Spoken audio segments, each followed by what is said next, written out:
আসসালামু আলাইকুম সুপ্রিয় দর্শক, কেমন আছেন? আশা করছি সকলে ভালো আছেন।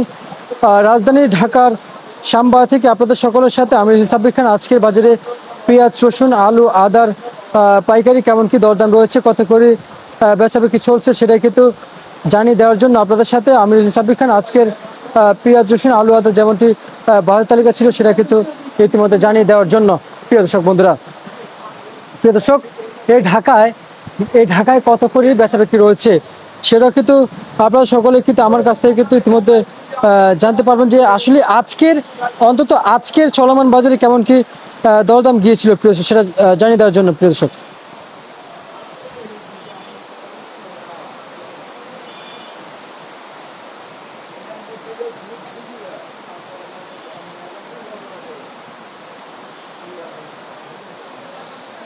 তা প্রিয় দর্শক, আপনাদের কাছে আজকে শেষে বিরতি সহকারে আজকের বাজারের উপরে এবং নিচের যেই নিত্য প্রয়োজনীয় বাজার তালিকা গিয়েছিল সেটাই কিন্তু ইতিমধ্যে জানিয়ে দেওয়ার চেষ্টা করব।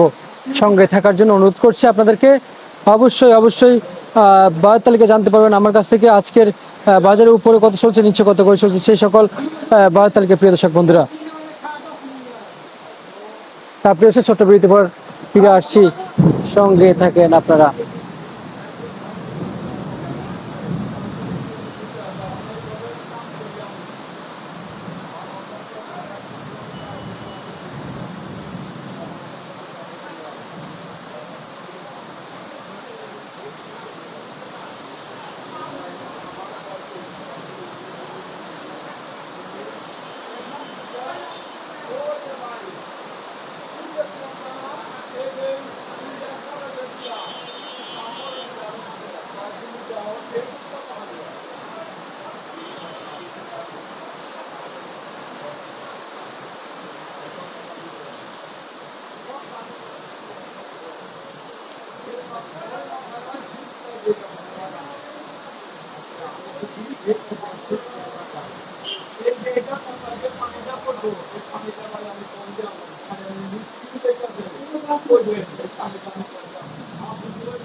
সেই ছোট্ট বিরতির পর আবার ফিরে আসলাম আপনাদের সকলের সাথে আজকের বাজার তালিকা জানিয়ে দেওয়ার জন্য প্রিয় দর্শক বন্ধুরা। তার প্রিয় দর্শক, ঢাকায় সর্বোচ্চ সর্বনিম্ন দেশি জাতের পেঁয়াজ মার্কেটে বেচাবিক্রি চলছে। আজকের এই ঢাকার শ্যামবাজারে আমরা যতটুকু ব্যবসায়ীদের কাছ থেকে জানতে পেরেছি যে 50 টাকা থেকে মার্কেটে বেচাবিক্রি চলছে প্রতি কেজি পাইকারি দরে। সর্বোচ্চ সর্বনিম্ন 45 টাকা করে ফরিদপুর পেঁয়াজ মার্কেটে, ফরিদপুর রাজবাড়ী পেঁয়াজ 48 থেকে 47 নিচে বিক্রি চলছে আজকে চলমান বাজারে সর্বোচ্চ নিচের বাজারে আছে 40 টাকা থেকে 45 টাকা। আদা বেচা বিক্রি চলছে 80 টাকা করে। আলু 15 টাকা থেকে 16 টাকা করে বেচা বিক্রি চলছে প্রিয় দর্শক।